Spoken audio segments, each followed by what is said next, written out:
Olá, meu nome é Aline Arruda, eu sou professora de Língua Portuguesa e Literatura no Instituto Federal de Educação, Ciência e Tecnologia de Minas Gerais, o IFMG, no campus Betim. Sou também pesquisadora da literatura de autoria feminina e da literatura afro-brasileira. Em 2015, eu defendi pela Universidade Federal de Minas Gerais, a UFMG, a tese intitulada Carolina Maria de Jesus, Projeto Literário e Edição Crítica de um Romance Inédito. Nessa tese, eu tentei provar que Carolina Maria de Jesus tinha um projeto literário, que ela se queria escritora, que ela era uma escritora profissional, organizada, disciplinada, extremamente consciente dos seus gêneros literários que ela escolhia escrever.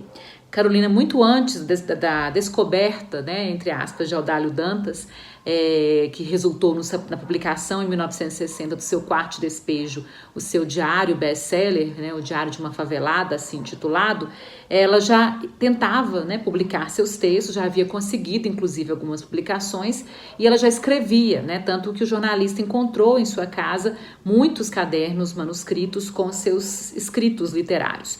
Então a Carolina, embora ela tenha ficado muito conhecida pelo Quarto Despejo, ela é uma escritora de vários livros, de vários gêneros literários anteriores ao diário que a deixou tão famosa.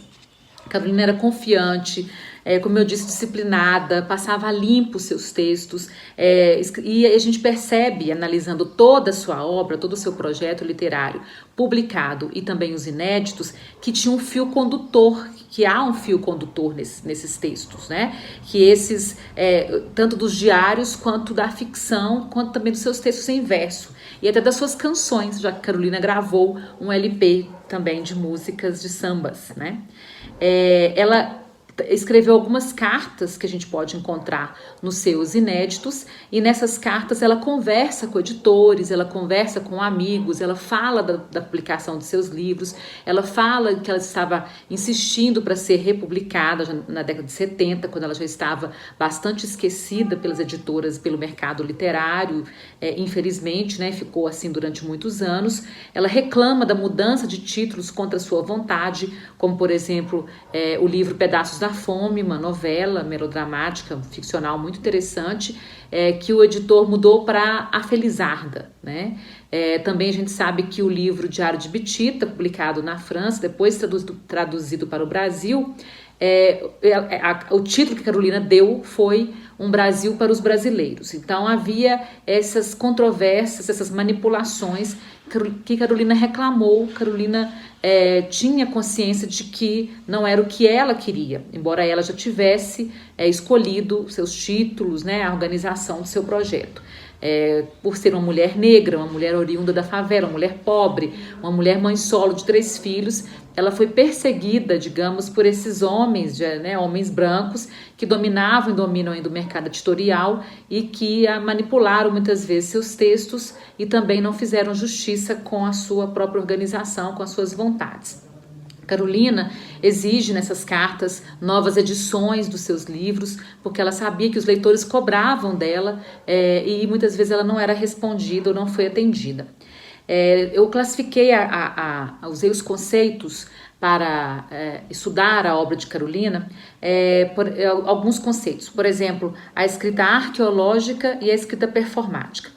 Sobre a escrita performática, ela seria uma transmissão da memória, No caso de Carolina, é a escrevivência, usando um conceito aí da escritora Conceição Evaristo.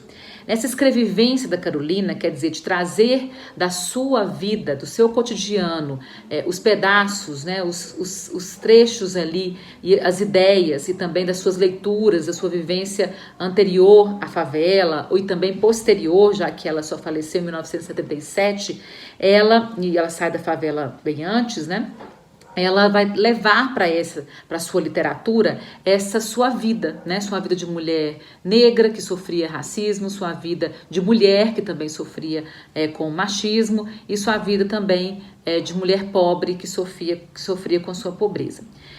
Então a escrita dela, pensando também principalmente nos diários, vai trazer essa escrevivência, vai trazer essa transmissão da memória e do seu corpo escrita, A performance da literatura da Carolina se dá principalmente por essa voz dela que é trazida para a escrita. Uma voz de denúncia, uma voz que deturpa a linguagem, né? Uma linguagem de sintaxe fragmentada, de um vocabulário bem rebuscado, porque ela tinha essa preocupação.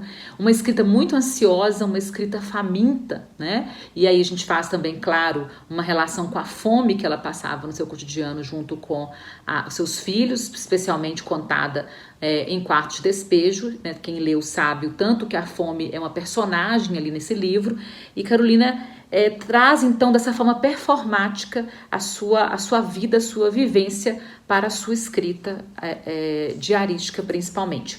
A escrita arqueológica viria da ideia dos resíduos, né, que Carolina recolhe, ela menciona em seus diários. Eles são partes fragmentadas de sua existência também como escritora. E eles são testemunhas da rotina de Carolina, né? Essa experiência que ela vai ter como catadora, vai ser trazida e vai ser narrada nesses livros.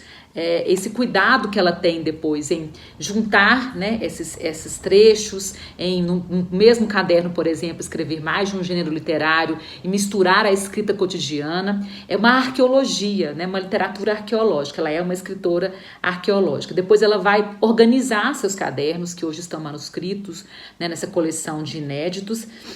Esse cuidado dela em passar limpo, por exemplo, em juntar ali, né, na sua simplicidade muitas vezes, e como eu disse, à mão, né, a gente sabe que os inéditos estão manuscritos, a maioria deles, e essa relação dela com o lixo, né, com o que é dito como lixo, nos dá essa metáfora mesmo do que ela vivia nessa escrita arqueológica. No caso de Diário de Bitita, a gente sabe que é um livro traduzido do francês para o português, né? A nova edição pode nos mostrar novas possibilidades, mas o que nós temos publicado hoje, em 2021, é esse diário, que também é muito performático. Aí a performance dá um pouco diferente, porque a performance no Diário de Bitita é a Carolina adulta escrevendo, voltando à sua infância.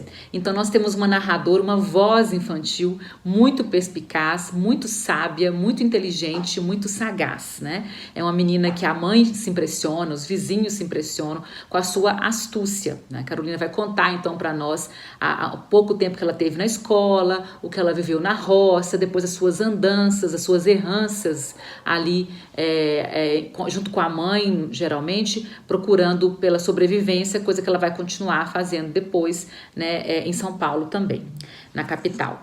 A poesia de Carolina é muito cara a ela, né? Ela queria muito ser conhecida como poeta ou como poetisa. Ela é uma literatura muito romântica, né? São versos bastante românticos, rimados, né? Tem uma métrica bem parecida com os poemas lá do século XIX, mas também é muito política, né? Há uma voz de denúncia, há uma voz crítica que faz parte desse fio condutor que a gente vê acontecer desde os seus diários até a sua ficção nesse projeto literário, como eu estou tentando provar para vocês, né? Essa idealização, a idealização da natureza, né, a figura da mãe, muitas vezes as mulheres vistas de uma forma muito romântica, do casamento, do amor romântico, né, e também do patriotismo, do ufanismo, e por outro lado desse viés mais crítico, mais de denúncia, que claro, nós vemos tanto em Quarto de Despejo e vamos ver em muitas outras obras de Carolina, também na sua poesia. A sua ficção é bastante folhetinesca, né, ligada ali àquela história do folhetim do século XIX e também melodramática, né? É uma ficção com personagens muitas vezes maniqueístas, com temas geralmente maniqueístas, personagens, muitas mulheres, né, personagens, alguns homens muitas vezes fracos, mas colados ali nesse estereótipo do homem casado, de um amor que não é correspondido muitas vezes da mulher, de um que a mulher tem que servir ao casamento, ser submissa, a mulher que foge um pouco desse estereótipo, ela é condenada pelos personagens dos livros, como acontece, por exemplo, em Dr. Silvio, que é o romance que eu fiz uma edição crítica na minha tese. Eu transcrevi dos inéditos da Carolina, através da minha pesquisa, esse romance dela chamado Dr. Silvio. Em Dr. Silvio, a gente tem essas características do folhetinesco e do melodramático, né? São personagens muito interessantes. O Silvio, que dá nome ao livro, é um estudante de direito que, na capital, vai morar numa pensão, a pensão da Dona Júlia, E nessa pensão, ele vai conhecer a Maria Alice, que é a filha da dona da pensão.